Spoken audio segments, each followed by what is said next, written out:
Saudara, polisi menetapkan 4 orang tersangka aksi penyerangan di sebuah acara doa jelang pernikahan di Solo, Jawa Tengah. Polisi menyebut telah mengantongi semua pelaku yang terlibat, termasuk otak penyerangan yang kini tengah dalam pengejaran.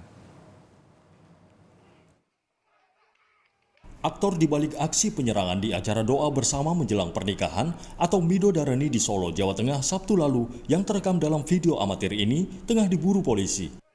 Polisi telah menetapkan 4 orang tersangka yang terlibat aksi penyerangan tersebut. Kapolda Jawa Tengah, Irjen Ahmad Lutfi menyebut para pelaku sebagai kelompok intoleran.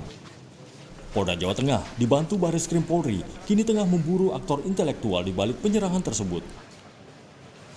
Dari para pelaku sudah kita tingkatkan menjadi tersangka 4 orang dan 1 orang kita masih dalami. Kemudian para pelaku ini akan kita ancam 160 dan 335 dan 170 tentang tindak pidana yang dilakukan. Kemudian para pelaku ini saya himbau bahwa jajaran Polda Jawa Tengah di backup Mabes Polri, dalam hal ini adalah Direktorat Pidana Umum Mabes Polri, akan tetap melakukan pengejaran kepada para pelaku-pelaku kelompok intoleran. Ini saya ulangi, kita sudah mengantongi nama-nama para pelaku yang akan kita lakukan pengejaran kepada kelompok intoleran itu sendiri. Dan saya Kapolda Jawa Tengah sudah saya perintahkan kepada seluruh Kapolres, tidak ada tempat bagi kelompok intoleran di wilayah hukum Polda Jawa Tengah. Gubernur Jawa Tengah Ganjar Pranowo mendukung kepolisian mengusut kasus penyerangan ini. Ganjar meminta penegak hukum tidak ragu untuk menindak tegas para pelaku. Apa yang kemudian merusak pada soal atau melanggar regulasi-regulasi ini, sudah jangan nggak usah ragu, ditindak saja.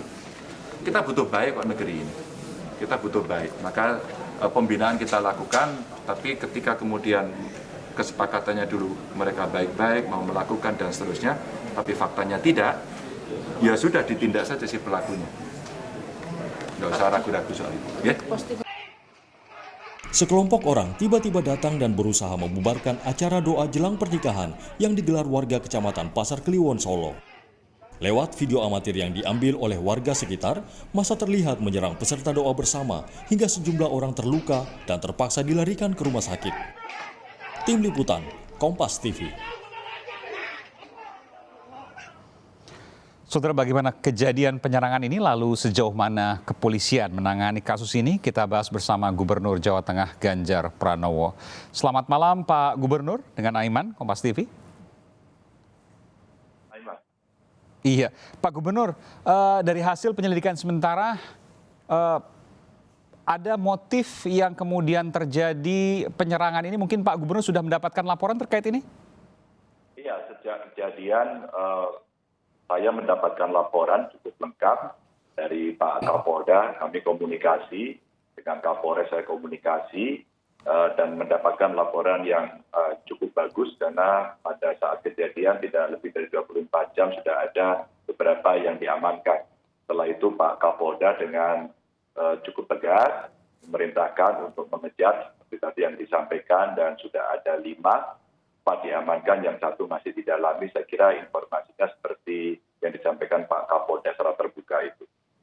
Iya, apa yang sesungguhnya terjadi Pak Gubernur? Mungkin bisa, ini kan banyak kemudian sumir informasinya. Mungkin Pak Gubernur berkenan untuk menceritakan secara detail dan jelas apa yang sesungguhnya terjadi di sana.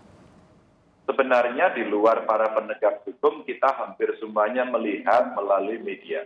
Termasuk sosial media, termasuk unggahan video yang diintip dari balik rumah itu, dan semua pasti bertanya-tanya, loh ada apa ini? Betul. Biasanya Mas Aiman, di Solo, di Jawa Tengah itu kalau ada orang kawinan, bahasanya itu duwe gawe begitu, itu semuanya itu nyumbang, nyumbang, rewang, ya, ikut membantu gitu ya, bukan merusak begitu ya.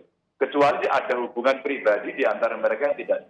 Nah, lebih dari itu sebenarnya kepolisianlah yang paling tahu. Maka saya sudah komunikasi, coba setelah pelaku ini diamankan, pendalaman yang mesti dilakukan, apa motif di balik itu.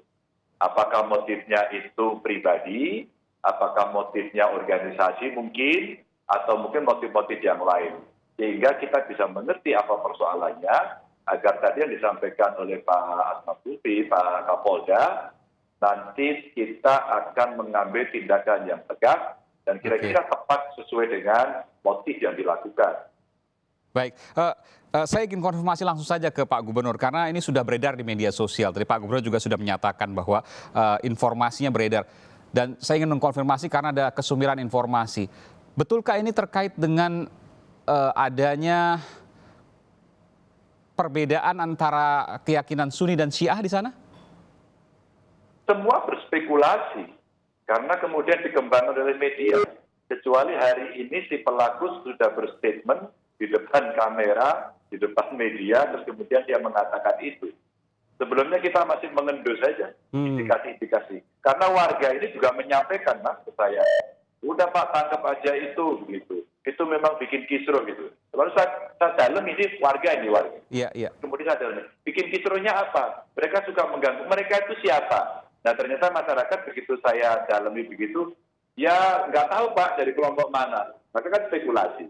Nah, saya tidak mau berspekulasi sebelum kemudian ada satu bukti, ada satu pengakuan-pengakuan. Meskipun kita mencoba mendalami, jangan-jangan, mungkin perseteruan antara kelompok agama atau keyakinan. Jangan-jangan perseteruan antara sesuatu yang bisa memberikan konflik. Apakah kemudian ada masa lalu di antara mereka dalam hubungan-hubungan pribadi ataupun kelompok. Maka saya tidak akan mengembangkan spekulasi ini sebelum ada informasi yang resmi begitu. Iya, karena tentu menjadi pertanyaan banyak pihak. Ini kan midodareni itu kan hal yang biasa. Pak Gubernur waktu nikah saya yakin juga melakukan, saya pun demikian juga melakukan. Ini kan hal yang biasa. Kenapa kemudian terjadi serangan? Ini kan pertanyaan besar, Pak Gubernur. Iya, sebenarnya betul. Semua orang bertanya-tanya. Kalau waktu saya kecil, saya juga hidup di sekitar Solo Raya begitu, itu kalau datang ada kawinan itu semua rame-rame. Kita malah nyinom, Mas. Iya. Nyinom ikut ngeladenin gitu ya. Kadang-kadang bisa juga begitu ya. Artinya apa? Kita itu merayakan. Dan saya ingat betul kok kultur di Jawa Tengah, di Solo Raya. Kalau ada perayaan-perayaan kawinan seperti itu suasana menyenangkan. Semua pengen hadir, semua pengen terlibat begitu. Nah, kalau terjadi pukul-pukulan, ada apa? Jangan-jangan persepsi-persepsi yang keliru juga yang dipandang oleh pelaku. Nah ini yang kemudian mesti kita komunikasikan. Maka tadi anasir-anasir tadi, dugaan-dugaan yang pernah muncul di media, juga mendorong forum kerukunan umat beragama Jawa Tengah tadi dengan Kemenak, dengan saya ngobrol. Bagaimana kita mencegah di tempat masing-masing agar tidak tertular, apalagi mobil kada. Ya kita coba rangkul semuanya untuk bisa menjaga kondusivitas begitu. Iya, ini kami memutarkan visual korban ayah dari mempelai pengantin yang kemudian terluka. Sejauh mana kemudian korban ini mungkin Pak Gubernur sudah mendapatkan informasi dirawat dan lain sebagainya, lukanya dan sebagainya? Ya, kalau informasinya dirawat ya baik-baik begitu, mudah-mudahan lekas sembuh ya. Dan seperti dilihat kalau kita melihat di video ini, rasa-rasanya kan hubungan antara anak dengan orang tua, menantu dengan mertua, berpelukan. Kalau saya lihat respon beliau juga, si korban juga bagus, ya bisa cium, bisa peluk gitu. Mudah-mudahan sakitnya nggak parah lah gitu. Iya, betul. Pak Gubernur, ini masih ada buronan, saya katakan seperti itu, karena dicari oleh polisi yang belum ditangkap. Apa yang bisa Pak Gubernur sampaikan kepada siapapun mereka yang diduga melakukan penyerangan ini dan masih berada di luar sana, mungkin melihat acara ini? Iya, sebaiknya Anda datang saja, Anda serahkan diri saja baik-baik, sampaikan pada polisi, Anda buka ceritanya, kalau ada yang mengganjal di hati Anda, silakan disampaikan. Maka motif itu akan bisa diketahui.